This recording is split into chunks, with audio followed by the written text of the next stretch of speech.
In 1973, Harold Bloom published The Anxiety of Influence, a work of literary theory that sought to posit a new approach to literary criticism. Rather than a strict adherence to textual analysis or biographical accounts that pretend to illuminate the mysteries of the author's work, Bloom suggests that we should see and understand a writer's work through their poetic influences. As he states, the profundities of poetic influence cannot be reduced to source study, to the history of ideas, to the patterning of images. Poetic influence, or as I shall more frequently term it, poetic misprision, is necessarily the study of the life cycle of the poet as poet. When such study considers the context in which that life cycle is enacted, it will be compelled to examine simultaneously the relations between poets as cases akin to what Freud called the family romance. This new critical framework would focus on the ways in which poetry is defined by these adversary relationships between poets across history. Bloom says, "I propose not another new poetics, but a wholly different practical criticism. Let us give up the failed enterprise of seeking to understand any single poem as an entity in itself. Let us pursue instead the quest of learning to read any poem as its poet's deliberate misinterpretation of a precursor poem or of poetry in general." And in order to do so, Bloom outlines what he calls the 6 ratios of poetic misprision, which detail the different phases an artist may traverse in their attempts to distinguish themselves from their poetic forefathers. But in this work, Bloom focuses mainly on the Romantic poets of the 19th century and their struggles with the influence of such poets as Robert Browning, Edmund Spenser, and John Milton. He even uses Milton's Satan from Paradise Lost as his first metaphorical explanation of this critical endeavour. Satan being the burgeoning artist who rebels against the authority of the ancestor poet, God. So why is any of this relevant to Neon Genesis Evangelion, a Japanese cartoon from the end of the 20th century? Well, Bloom's method is controversial, as it can appear somewhat dogmatic in its repudiation of other forms of criticism. But needless to say, it's always important to place any artist within their proper historical context, and especially the artistic context out of which they emerge. But in the case of Evangelion and its creator Anno Hideaki, I would go so far as to say that it's virtually impossible to understand this anime's profound significance without an awareness of such influences. And I believe that Bloom's framework of approaching the question of influence as a kind of Freudian rivalry is particularly relevant to this series, because it's very tempting to fall back onto an understanding of Evangelion that posits the series as an inward-facing work, the product of a single troubled mind who, in his attempts to grapple with his own psychological turmoil, stumbled into a deconstruction of the mecha genre, replete with philosophical musings and trippy experimental sequences that reflected the author's mental state. But Evangelion is not a work defined solely by its creator's mental anguish. In my view, Anno Hideaki is not really the center of the work. Rather, I would like to suggest that Anno is present in the work only to the extent that his perspective serves as the main lens through which to examine the medium of anime at that specific point in time. An open window rather than a deep dark well into which we gaze when watching the series. The fact that Anno projected his psychological anxieties onto these characters is only one dimension of the work. He didn't simply evoke his own struggles in the inner turmoils of Shinji or Asuka or Misato, rather he applied this psychoanalytic lens to anime. In my view, the medium itself is the main object of Anno's psychological analysis, not himself. But of course, he is coming at this analysis from his own perspective, which is why the series can seem so personal and autobiographical. Thus, it is not a solipsistic work of psychoanalytic self-indulgence or self-absorbed experimentation. It is a work very much turned outward in its approach to reformulating what came before, and perhaps even predicting what was to come.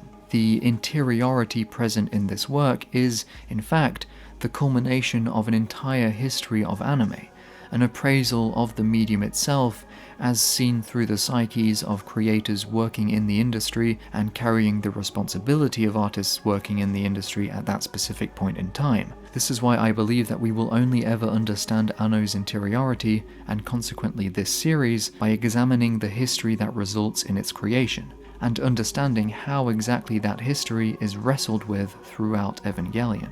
This is how this series becomes not only a psychological portrait of its creator, but also a depiction of an important shift occurring in the medium, one that would change the meaning of anime going into the 21st century. And so we must first take a step back in order to understand the cultural and artistic context out of which an artist like Anno Hideaki emerges, taking a closer look at the influences he was reacting to and attempting to set himself apart from. In other words, we will now explore the life cycle of the poet as poet. And of course, my focus on Anno here will not diminish the importance of the entire crew behind the production of Evangelion. Rather, Anno holds a kind of metonymic position in my description of the creative forces behind this series. The point is not to paint Anno as the sole genius behind the work, but to understand why an artist working in the industry in the 90s, like Anno Hideaki or the rest of the team working on this project, would produce something like Evangelion. What sentiment was being expressed, and what contexts or drives informed that sentiment. For the purposes of this analysis, I will first focus on the particular lineage that is perhaps most explicitly relevant to our discussion of Evangelion, which is, of course, the mecha lineage. And while we could list a number of references to classic mecha anime from the 70s and 80s found in Anno's work, the specific debate surrounding the supposed realism that Evangelion brings to the table is of particular interest to me here, and the topic of how exactly this series develops the mecha genre will serve as our jumping off point. Because it's not simply that before Evangelion, mecha anime was mindless, over-the-top action escapism for little boys, and that NGE was the first anime to ask the question, what would really happen? As anybody with a vague knowledge of anime history already knows, that particular revolution, if we can call it that, already occurred 15 years prior with the rise of the real robot style of mecha anime, notably in the works of Tomino Yoshiyuki, Mobile Suit Gundam and Space Runaway Ideon being specific examples of shows that Anno lists among his favourite anime of all time, and were undoubtedly major influences on his work. Throughout the latter half of the 1970s, there emerged a growing trend of directors, animators, and writers implementing more and more emotional complexity and mature character writing into super robot anime, veering away from the more simplistic, episodic action scenarios of earlier works, a trend that eventually culminated in the most well-known representative of this development in the genre, Mobile Suit Gundam. But while the significance of creators like Tomino Yoshiyuki or, say, Takahashi Ryosuke's approach to the mecha genre was in placing the mech within a more realistic context, entangling the robot in complex military and political machinations, turning a figure that essentially existed to sell toys into a fully fledged instrument of war, and raising profound questions regarding the militaristic nature of this kind of anime, the approach of Anno Hideaki and his team, on the other hand, was to subsume the mech within a psychological context, ripping the robot apart in search of deeper psychoanalytic truths, building on the realism of Gundam and the real robot genre that was such a major influence on Anno's generation, but steering the conversation in a slightly more novel direction, one more centered on what this genre really meant to those who grew up with it, and how this self-reflexivity affected the artist's understanding of the genre and themselves. That being said, while Evangelion doesn't include the scope of, say, Gundam or Macross, it certainly retains the militaristic and political complexities of those works, but places them in a more confined and intimate setting, reminiscent of the 70s mecha shows like Brave Raiden or Nagahama Tadao's Romance Robo trilogy, that focus on a smaller team of operatives working from an earthbound base, rather than presenting a sprawling and expansive kind of world-building that includes a large cast of characters and military factions, something we would more aptly describe as space opera. It's also from these older shows that Evangelion takes its more repetitive, episodic nature, which is essential to the reiterative, cyclical character development in the series. As Anno himself points out, Eva is a story that repeats. It is a story where the main character witnesses many horrors with his own eyes, but still tries to stand up again. It is a story of will, a story of moving forward, if only just a little. It is a story of fear, where someone who must face indefinite solitude fears reaching out to others, but still wants to try. And so, Evangelion appears as a kind of synthesis of these two previous modes, these two approaches to the mecha genre. It's a nostalgic return to elements of the classic super robot formula, but one imbued with the melancholy of an artist who knows full well that we can never really go back to that simpler time, and that this genre has been forever changed by the anxieties of its relation to the real world, anxieties developed by creators like Tomino, who sought to comment on the implicit militarism present in anime. After the real robot genre posited the mech as something that probably shouldn't exist, or at least something that shouldn't have to exist, Evangelion reveals the significance of the robot in light of its newfound existence as an object of otaku admiration in this modern age, showing us a profoundly ambivalent and confused relationship with this object that comes as an extension of a psychological and social reality. This turn away from the military realism of the real robot anime towards something more psychological and even mystical could be interpreted as one of the steps in Anno's attempt to individuate himself from his influences. In Bloom's words, this is Anno's poetic misprision, or swerve away from his influences. It is to be understood as a braking device similar to the defense mechanisms our psyches employ against repetition compulsions, a movement toward discontinuity with the precursor. In constructing a mecha anime narrative at a time when mecha anime were not really in fashion anymore, Anno and his team found a way to step beyond the bounds of their imposing influences. But nowhere is Anno's own particular Oedipal drama more evident than in the relationship between Shinji and Gendo. Gendo's role in the family romance of Evangelion is twofold. He is both the literal father in the narrative, but also the Freudian father in the meta-narrative of the work. This is because Gendo exists as a culmination of certain archetypes. First of all, the scientist father figure who we find littered throughout sci-fi anime and manga, going all the way back to Astro Boy, but he also exists in the tradition of the stern, paternal captain of the ship, an archetype that Anno had already explored with the character of Captain Nemo in his previous work Nadia and the Secret of Blue Water. But perhaps the most iconic representative of this trope in anime is Captain Okita from Space Battleship Yamato. While Captain Okita is only a metaphorical father figure to the protagonist in that show, Gendo, on the other hand, is Shinji's actual father, and in this series the characteristics of the strict, emotionally distant father figure are pushed to the extreme, turning the character into a kind of oppressive, Kafkaesque figure. And so, in this sense, Gendo represents the weight of these influences, embodied in this particular trope. But in order to grasp the full significance of the relationship between Shinji and Gendo, and why Anno proposes a Freudian shift in the mecha genre, it is perhaps essential that we understand Anno's views on the social realities of his generation. In one interview, commenting on the state of post-war Japan and its impact on social relations, he stated that Japan lost the war to the Americans, and since then the education we received is not one that creates adults. Even for us, people in their 40s, and for the generation older than me in their 50s and 60s, there's no reasonable model of what an adult should be like. I don't see any adults here in Japan. The fact that you see salarymen reading manga and pornography on the trains and being unafraid, unashamed or anything is something you wouldn't have seen 30 years ago with people who grew up under a different system of government. They would have been far too embarrassed to open a book of cartoons or dirty pictures on a train. But that's what we have now in Japan. We are a country of children. This joins what Studio Gainax co-founder and self-proclaimed Ota King Okada Toshio has expressed in his writings when he talks about the otaku generation.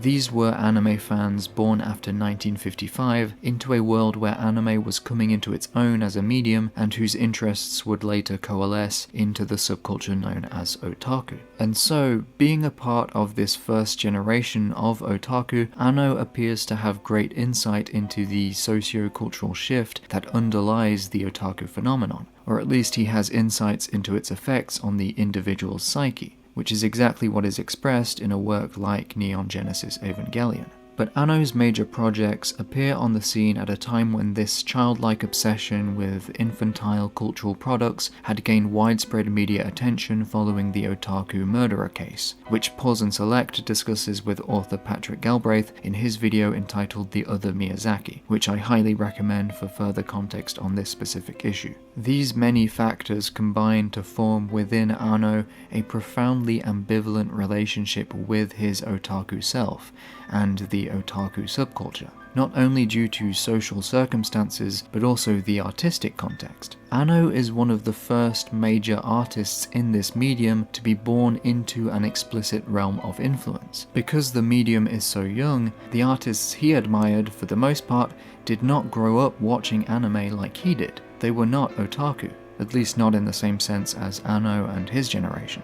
And so we can see how the weight of this shame and ambiguity is contained within Shinji's relationship with Gendo.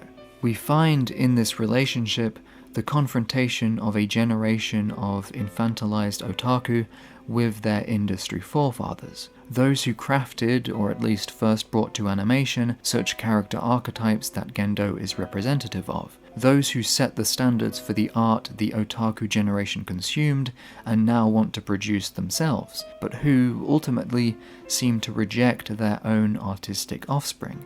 Anno must contend with not only the stories and characters he grew up with that will inevitably inform his work, but also the artists behind those original works. These two facets of the father as both failed socio-political structure and distant and somewhat unrelatable poetic influence become the foundation of Anno's approach to the dysfunctional family unit in this series. And so, the Freudian transformation of the Captain Okita archetype comes as the result of Anno's ambivalent relationship with the otaku media that produced such archetypes and the underlying socio-cultural circumstances that gave rise to a generation that grew dependent on these otaku media. What once was a strong paternal character the viewer could look up to and be inspired by now becomes a terrifying reminder of the unfortunate reality of the otaku's situation. They have no one to look up to, no father figures to admire,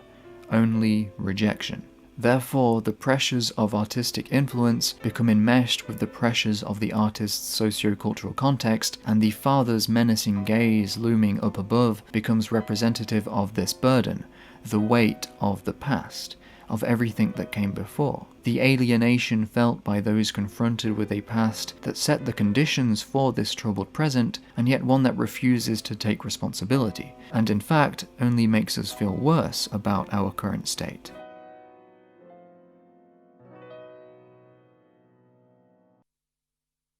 Pride ですね。アニメーションをやってる自分にプライドが欲しい。これはアニメの業界内では僕は、正直有名な方だと思うんですよ。でもですね、これが一歩普通の飲み屋に行ってカウンターの隣に座った女の子に自分の職業の説明ができないんですよ。恥ずかしくて。何やったかって。それはものすごい恥ずかしくてとても口に出せないんですよ。そういう時にはごまかして会社員とかやってるんですよ。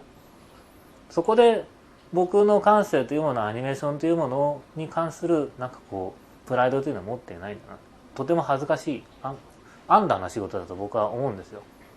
本当はメジャーでも何でもないです。恥ずかしいもんだと思います。それをなくしたいっていうのは一つありましたね。エヴァンゲリオンを見た人に自分がいやあれの監督やってたんですよと言っても恥ずかしい思いをしないようにしよう。それにはプライドっていうのが必要なんですよね。とにかくプライドを持ったフィルムにしたい。アニメファンに足りないのもプライドだと思いますから、僕自身にも足りないのはプライドです。But the dysfunctional family dynamics, as explored in Evangelion, also exist in continuity with similar themes found throughout mecha anime's history. Indeed, family is central to most of these shows. If we look at Nagahama's trilogy in particular, composed of Combat La Vie, Voltes 5, and Tosho Daimos, we see that the family unit plays a major part in the central dynamics of the cast, especially in Voltes 5, where the search for lost parents is the main thematic drive. And even within the militaristic context of Tomino's anime, he still usually likes to have a family around somewhere on the sidelines, often used as comic relief, but also as a reminder of what's at stake in war. Your loved ones are right there, and they could be blown to smithereens at any moment. And he himself would later explore the dysfunctional family unit in a manner comparable to Evangelion and with similar sociological insights in the show Brainpowered. And so these strong family ties that were so important in the anime that Anno admires return in Evangelion, but are distorted through a Freudian lens. In the same way he repurposes the mech itself, turning it into a Freudian figure, he takes the family dynamics so essential to the genre and turns them on their head too. The episodic status quo and family dynamics of the characters in 70s super robot anime are transformed into the ersatz family unit of Evangelion, an unhealthy and dysfunctional set of dynamics that generally serve to reveal the individual anxieties of those involved, rather than this found family element helping to resolve those anxieties and bring the characters closer together, as might be the case in a slightly more light-hearted series. But an awareness of the audience's relation to anime and the social circumstances out of which those relations emerge, and the application of that awareness to the mecha genre, is of course not the full extent of Neon Genesis Evangelion's innovations. A reckoning with Evangelion's significance to the medium, presented solely through the lens of how Anno interacts with his influences in the realm of genre conventions, would necessarily be incomplete, because anime is not just genres and tropes. This is not the full picture, because anime is, after all, a technology, and Anno's artistic concerns extend to the very fabric of this medium, not just its surface. And so, in order to truly grasp the underlying narrative being expounded upon across all these different works, and the conclusions Anno reaches in his own work, we must look beyond the emergent properties of story and genre, and examine anime in its technological specificity. Anime as a perpetuation of a technological condition and certain technological modes of thinking. In other words, anime as machine.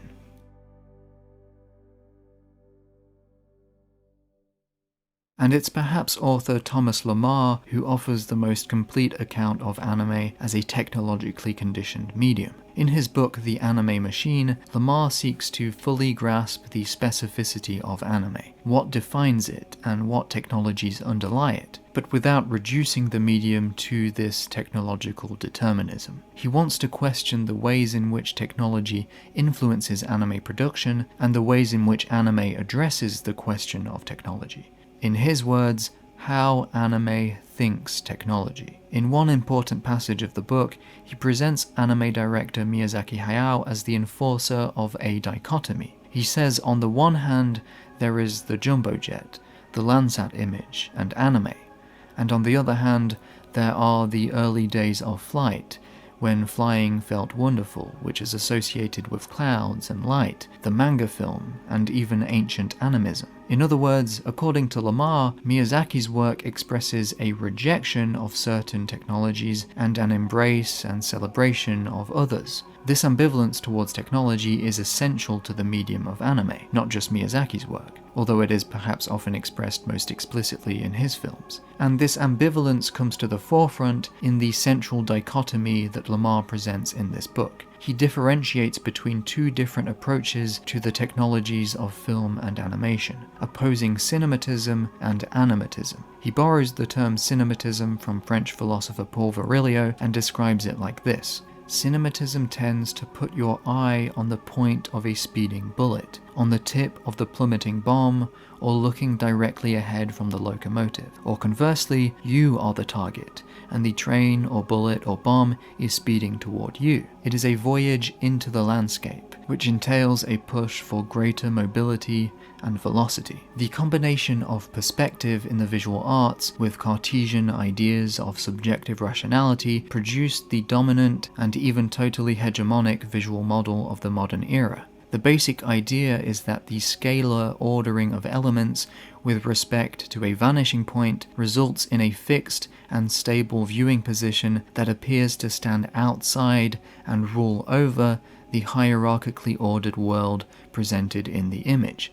This is Cartesianism. In short, cinematism is a technological attitude of film in which the camera as subject moves through depth, which Lamar associates with Cartesian perspectivalism, and is common in live-action cinema. Animatism, on the other hand, is a perceptual logic in which our eyes do not turn from the window in order to align themselves with, or to identify with, the speeding locomotive. Rather, the eyes remain intent on looking at the effects of speed laterally, sideways or crossways, rather than racing along the trajectory of motion. Characteristic of animatism is the separation of the image into multiple planes. The result is a multiplanar image. Animatism is not about movement into depth, but movement on and between surfaces. This movement between planes of the image I will call the animetic interval.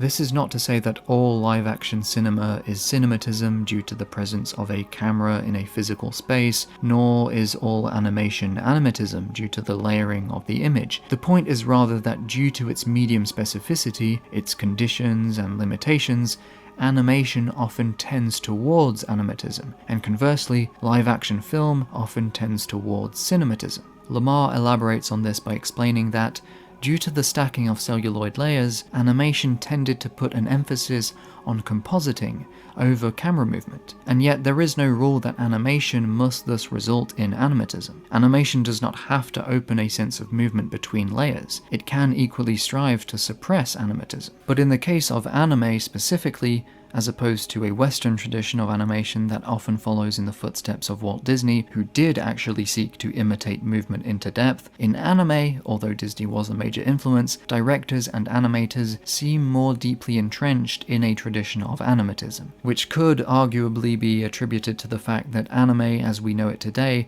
was born out of a variety of techniques of what we call limited animation, as well as existing in continuity with certain Japanese artistic traditions that perhaps put more emphasis on the use of layers in the image, rather than Cartesian perspective.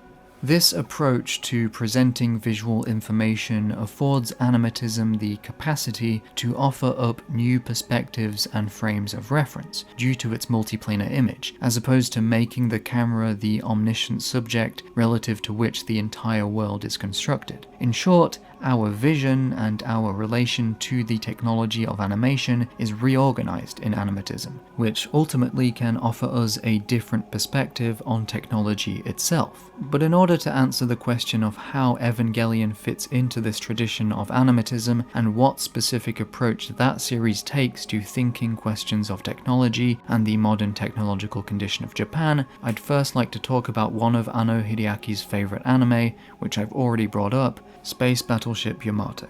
In the same way that Evangelion's use of a character like Gendo is a reformulation of an archetype encapsulated in Captain Okita, and the differences between these two characters are representative of the ways in which Anno is rethinking certain tropes and conventions and how they relate to the modern condition, a comparison can also be made between how something like Space Battleship Yamato addresses technology, and to what ends it makes use of its technological specificity as animation in order to explore this question, and how Evangelion explores similar questions differently. In Yamato, we can see that director Matsumoto Leiji provides us with his answer regarding the question of how anime should think technology. For him, anime would emerge as the champion of Japan's cultural self-determination, a notion perfectly embodied in the Yamato battleship itself. For those who don't know, the Yamato was an actual battleship built during World War II. In fact, it was the heaviest and most powerfully armed battleship ever constructed, and quickly became a national symbol of Japan's military might. But it seems that Matsumoto didn't want the series to become a story about military history. It is not an elegy to Japan's past. Yamato is very much turned towards the future. Matsumoto even stated in an interview that he wanted it to be a show fathers and sons could watch together, a generational passing of the torch. The Yamato then appears as a kind of reappraisal of Japan's attitude toward technology, a nation perhaps more explicitly than any other profoundly associated with technology, as well as haunted by the shadow of mankind's darkest technological endeavors. Thus, the Yamato battleship becomes the symbol of the artist's harnessing of Japan's technological condition, steering it in a new direction. Technology now becomes an object of the cultural landscape, rather than solely a symbol of military power. The artistic endeavor, which is to say anime, becomes the successor, in a technological sense, to the failed military endeavor that the original Yamato represented. Can this new technology, animation, be used for the betterment of Japanese culture in a way that the original Yamato battleship could not, turning hard military power into a soft cultural power, a way of redefining the Japanese identity from without the American influence?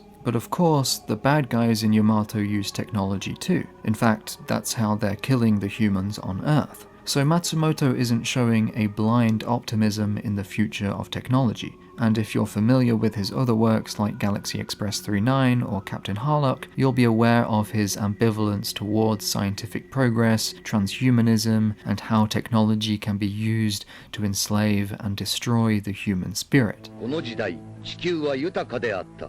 ロボットを使って惑星を開拓し、食料を生産して地球に運び込んでいた。人々は衣食住のすべてを政府から支給され、働く必要がなかった。政府は反乱を恐れ、各家庭に催眠音波の混じった映像を送り込んだ。人々はただ無気力に、そして満足感に酔いしれていた。The central question of the series becomes, what values should we adopt in order to ensure the proper use of such technologies? "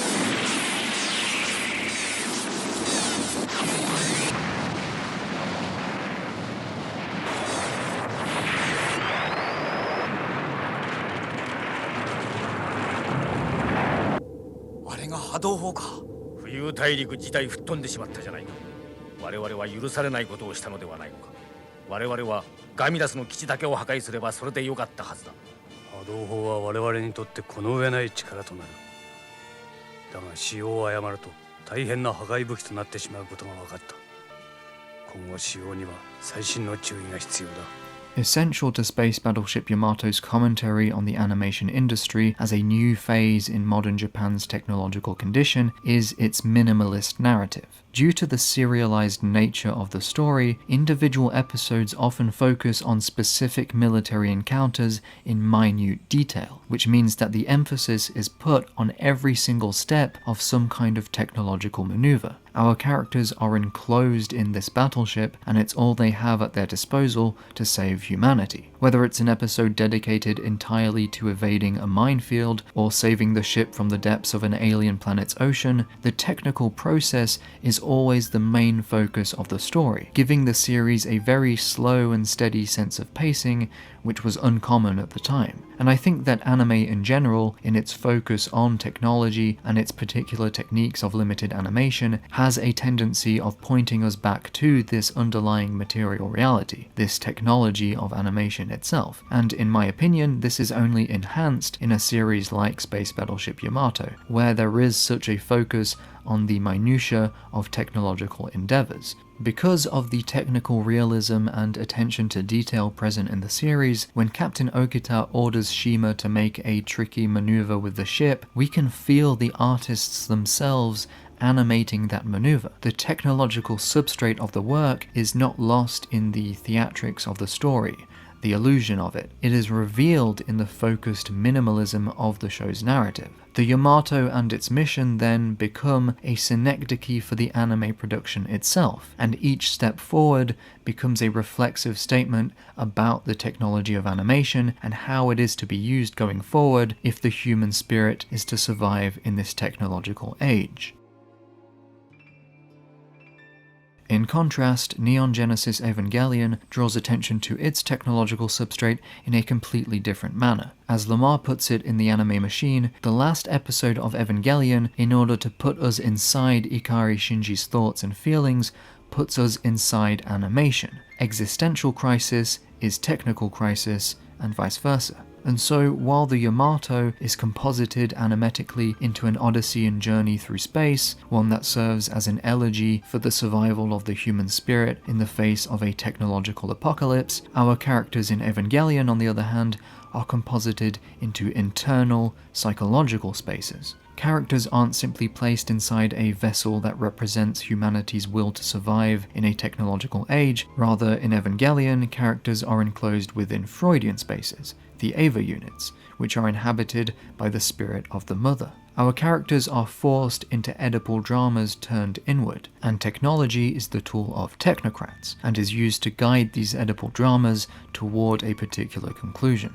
And so, just as Space Battleship Yamato created a reflexive dynamic between its own in-universe narrative of human expansion and survival and its technological underpinnings, Evangelion creates such a dynamic between animatism and the psyche under conditions of animatism. This is how a first-generation otaku has learnt to express himself, after living vicariously through animation all these years. In other words, Yamato proposes a new function for Japanese technology going forward, whereas Evangelion shows us the world through the eyes of someone who has been conditioned by this technology, conditioned by this media environment. While Yamato asks how to properly make use of this technology on a cultural and perhaps political level for the supposed betterment of the Japanese national spirit, Evangelion questions the psychological impact of this cultural phenomenon that is anime, a medium reflecting back on itself and everything it has embodied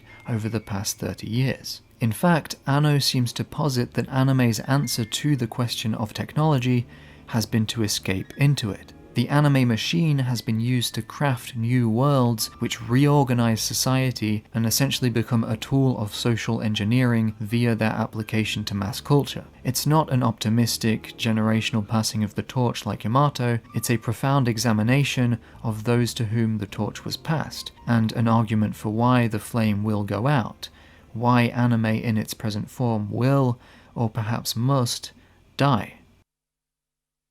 暗いですよね。暗いです。光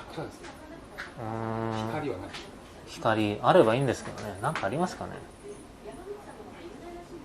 僕には見えないですね。エヴァが持ってるものって外に出ようとする力があるんですよ。僕はその意識でやってましたから、とにかく今のところから外に出たいと。でもあれも結果としては外に出ようとしてどんどん内にこもってしまった結果ですからね。まあなんかアニメだけに限らず今の日本全体がそうなってると僕は思いますけど、ものすごくなんかこう強い閉塞感にどんどん包まれていくんじゃないかと思いますよ、これから日本は。その時に外に出ようとする力がどこまで出るかですよね。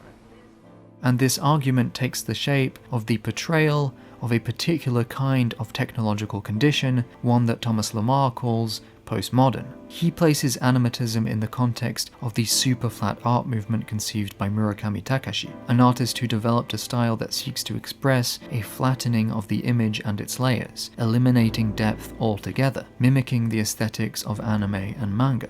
According to Lamar, with this de-hierarchization of layers of the image, we become more attentive to how elements are distributed. The de-hierarchization of layers encourages a tendency towards what I will call a distributive perceptual field, because all the sensory elements appear on the surface of the image, rather than arrayed and ordered in depth. The structuration of the perceptual field takes on new importance, but this distributive field doesn't do away with movement entirely. It's just that this flattening of the image makes it so movement is spread across the surface of the image as potential, rather than being organized hierarchically into the depth of the image, where each element conforms to the Cartesian model. The distributive perceptual field, as Lamar calls it, is more open to the potentialities of individual elements of the image. When the background does not look farther away than the foreground, your eyes cannot detach, isolate, and hierarchically order the elements of the image.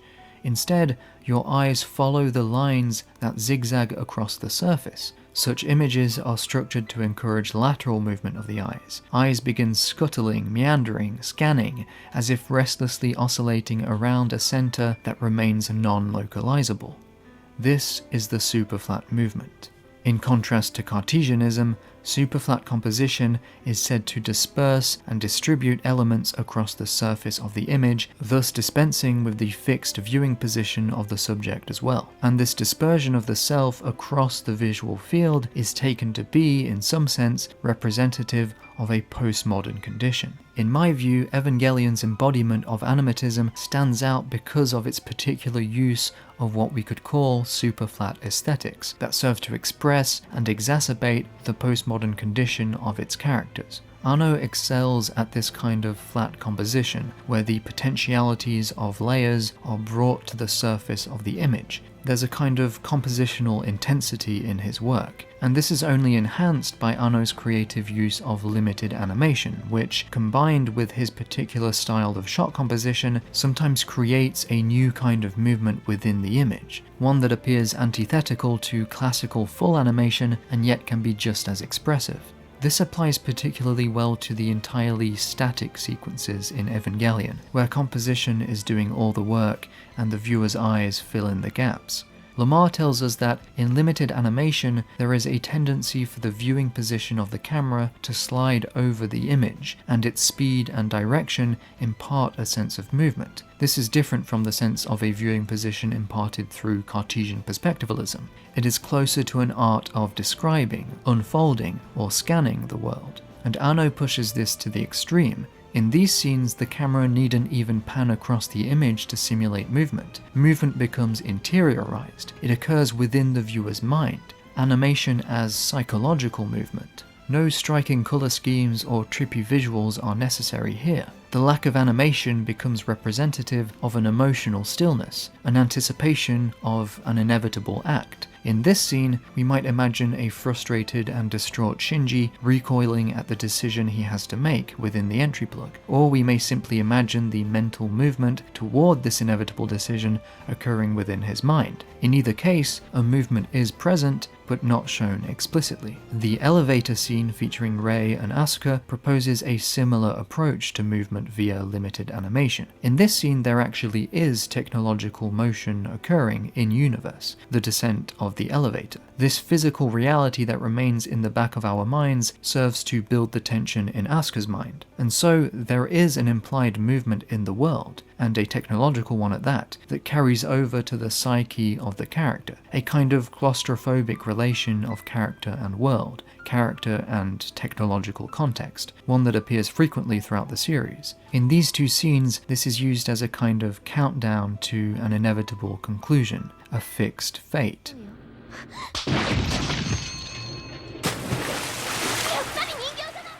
But of course, this is a mecha anime, so we needn't look far to find examples of characters enclosed in technology, static, and yet in movement. In episode 18, for example, when Shinji refuses to fight the Eva unit possessed by the angel because he fears he might kill the human inside, Gendo deactivates Shinji's entry plug and replaces him as the pilot with a dummy plug that takes over and continues the fight without his input. This is a particularly terrifying instance of an individual's will being superseded by the desires of those who are really in control of this technology. Shinji becomes trapped within this technological entity that acts against his will, and there's nothing he can do about it. He is enclosed within it, static and powerless. And so limited animation becomes the formal expression of an existential limitation, a psychological stasis or imprisonment. This sense of technologically induced stasis fits perfectly well with Anno's view of modern Japan and its adults trapped in arrested emotional development, with the technology of anime being a contributing factor to this phenomenon. Thus, while directors and animators such as Miyazaki Hayao, Takahata Isao, or Otsuka Yasuo want to distance themselves from practices of limited animation associated with anime in the name of classical full animation of what they term manga films, Anno sees limited animation as an inevitability of sorts, the appropriate formal device with which to express the postmodern condition of contemporary Japan.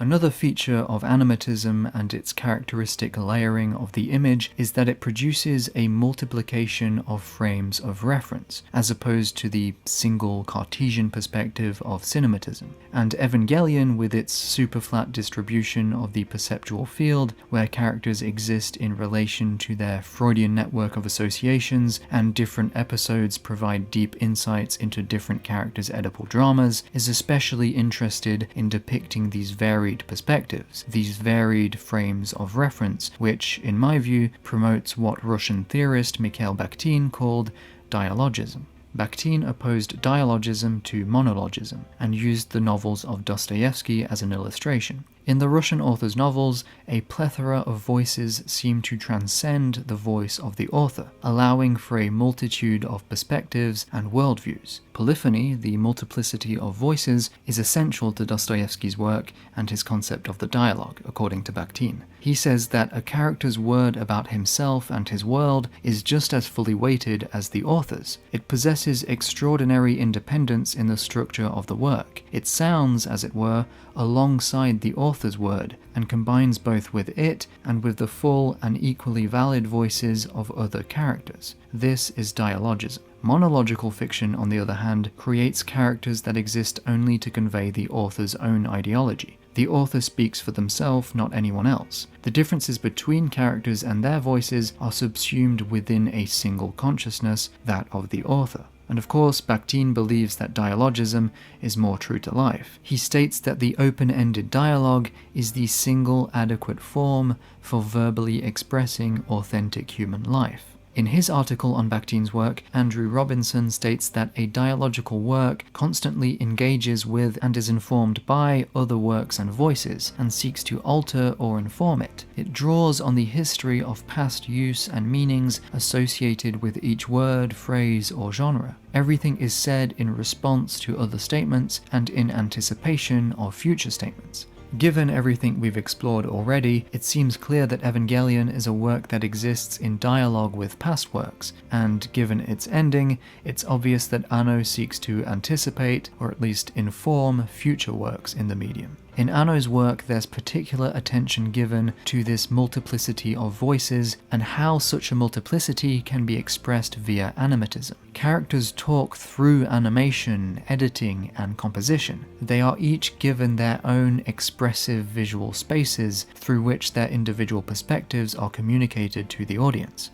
A special form of interaction among autonomous and equally signifying consciousnesses, as Bakhtin put it. And of course, in End of Evangelion, the characters' psyches become entangled in an explicitly dialogical manner after Third Impact. It's not just that they interact through dialogue and we see each character's perspective, they are all intertwined. Their perspectives almost overlap. They communicate their individual consciousnesses directly, and thus lose their individuality. Although we do maintain Shinji's perspective, given his position as the god of this new reality. But his interactions with other characters have a profound impact on Shinji, and even change the course of this apocalyptic event, truly demonstrating the dialogical principle, what Bakhtin calls the world symposium. He says a person participates wholly and throughout his whole life, with his eyes, lips, hands, soul, spirit, with his whole body and deeds. He invests his entire self in discourse, and this discourse enters into the dialogical fabric of human life, into the world symposium. And if this is the case even in everyday life, it is only exacerbated during instrumentality, where Shinji has a direct line to other minds. But it's important to note that in this series, Anno gives a voice not only to the otaku generation he's a part of, as we can imagine embodied in the character of Shinji, but to other groups as well. The changing role of women in the family unit and the workplace in contemporary Japan is also emphasized through the perspectives of many characters in the show, and is perhaps most explicitly embodied in Ritsuko and her mother, who literally divided her consciousness up between herself as a woman, herself as a mother, and herself as a scientist, quite clearly demonstrating an awareness of this societal shift occurring at the time and the effect it may have on Japanese women's sense of identity. A division we find also in Shinji's mother, Yui, who sought to transcend humanity in some way through her research, and in so doing, abandoned her familial ties, something we of course also see echoed in the fathers of Evangelion. In short, Evangelion offers a dialogical view of a divided national consciousness, placing itself in dialogue with the medium's history, as well as the inhabitants of the world on which this medium has had a profound impact, even giving a voice to its author's own harshest critics.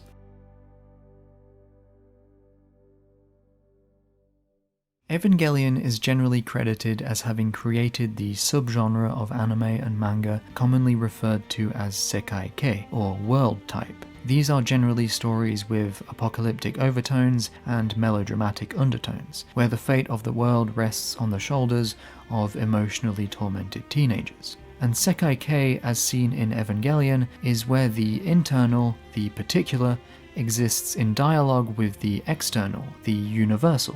Personal narrative becomes grand narrative, as opposed to Yamato, for example, where the personal narratives work together towards the grand narrative of saving humanity. Evangelion reduces the grand narrative to its constituent parts, which is to say, the individuals, who for the most part have no interest in the grand narrative of human instrumentality which is being implemented throughout the series. And this is the interesting shift that occurs within this Sekai-kei genre, one that appears to me as a kind of exacerbation of the dialogism I've described, where dialogism disintegrates the grand monological narrative in favour of a multiplicity of voices, and in the case of animation, a multiplicity of visual frames of reference. The Sekai-kei appears to retrieve a kind of grand narrative from within this multiplicity. When we reach the end of Evangelion, the grand narrative of human instrumentality, orchestrated by Seilei, is undone by the individual Oedipal dramas of our main characters. Gendo had his own plans that go against Seilei's, and Rei, through her gradual process of individuation throughout the series, through her gaining of a voice, so to speak, eventually goes against Gendo, and decides to essentially turn Shinji into a god. Seilei's all-encompassing grand narrative is then, at least partially, undone by Shinji's personal narrative. By seemingly resolving his Freudian conflicts, he is able to disengage, free himself from the grasp of human instrumentality. The individual voice resists the monological, authoritarian narrative through a process of dialogical engagement with other voices. And so, Sekai-kei elevates the personal, psychological narrative to the forefront, turning it into the grand narrative, but one that is born from a multiplicity of perspectives rather than the single dominating perspective of the author, which is imposed on individual characters. But what does this dialogue ultimately mean for Shinji and Anno? What does the resolution of this Oedipal drama mean for the medium itself? In End of Evangelion, Shinji's dialogue with the multiplicity of voices leads to him making the decision to return to reality. The point is, it is only through dialogue with the other that we overcome this distance between us and the other. And for many people, media, and in this case anime, has been the great mediator between the self and the other. For the audience, it is perhaps something we often use to compensate for a lack, to put it in Lacanian terms, something missing in reality that can be found in the imaginary. And for the artist, it is perhaps an attempt to communicate with their poetic ancestors, bridge the gap between the self and its influences, pay homage, deconstruct, transcend, whatever it takes. And so, in End of Evangelion, we see the liberation of the poet as poet, or filmmaker and animator, but also as spectator, as otaku. This ending is a work of animation that points back to its own constituent materials, breaking the illusion of animation. It is also a work that transcends animation altogether, taking us back to reality with live-action sequences. But in the end, it is a work that returns to the fictional, animated world. It is not the death of animation, the death of this art form. It is the death of anime as a particular kind of machine, one that inhabits and reorganizes the imaginary at the expense of the real, confusing the viewer's process of identification and stunting a development that should occur in dialogue with reality by subsuming the ego within fantasy.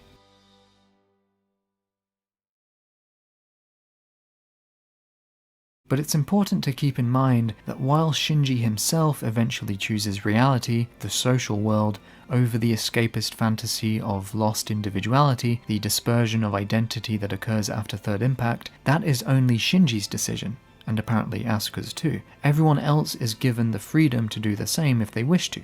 And considering the amount of comments I got on my previous Evangelion videos asking me what happened to all the other people at the end, I think it's fair to assume that this is an overlooked plot point in End of Evangelion, and yet it's essential to understanding the state of Anno's outlook on anime as the series comes to an end. This particular anime and its creator wish to return to reality, but not everyone else will.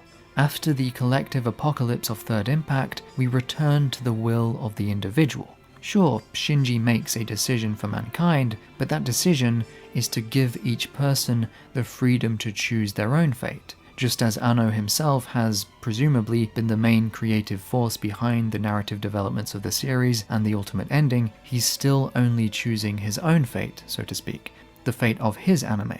And while it may end up being a particularly influential series, others will take the medium in different directions, perhaps even coming to completely opposite conclusions. For Anno and Shinji anyway, this is the necessary resolution to this story. After countless trials and tribulations, the ups and downs of endless conflict with the other, their final most important decision is to return to that conflict, in hopes that they will be changed for the better by this contact, this dialogue. This is their paradise regained, so to speak.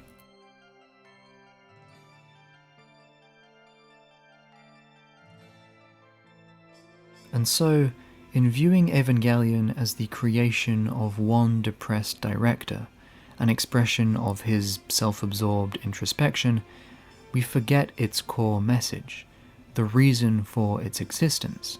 Since its inception, Evangelion was intent on existing in dialogue with its influences.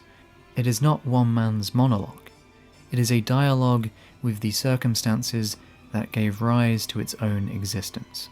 The Sekai-kei is all about the fate of mankind resting on the shoulders of teenagers dealing with their own individual anxieties. But on a higher level, these works tell the story of the future of a medium resting on the shoulders of individual artists, who themselves carry the burden of whatever socio-cultural or psychological context within which they exist, and who find themselves as Laius and Oedipus at the crossroads, as Bloom puts it in The Anxiety of Influence, where they reflect on their inner turmoil and must find within that turmoil that impossible object of the quest, the answer to the question, what to do with anime, all of which can be summed up in the line, and the artists behind Evangelion provided us with a tentative answer. But maybe this ending was too harsh for some, those who weren't quite ready to return to reality. Anime as a medium didn't listen to Evangelion, which is maybe why Anno felt it necessary to rebuild this franchise. And perhaps an interesting continuation of this discussion would examine the position of something like isekai in modern anime, a genre that appears to explicitly go against Evangelion's desperate cry for a return to reality by doubling down on escapism, escapist fantasy within escapist fantasy. Is this a rejection of Evangelion's principle, a degenerative development in the medium, or is it a reflection of the very same problem, of the artists' and the audience's inability to wake up from this particular dream? We could also examine how the rebuild movies fit into all of this. To what extent do they exist in continuity with the original show's message, and how do they choose to retell the Evangelion story in a world where the original series already exists?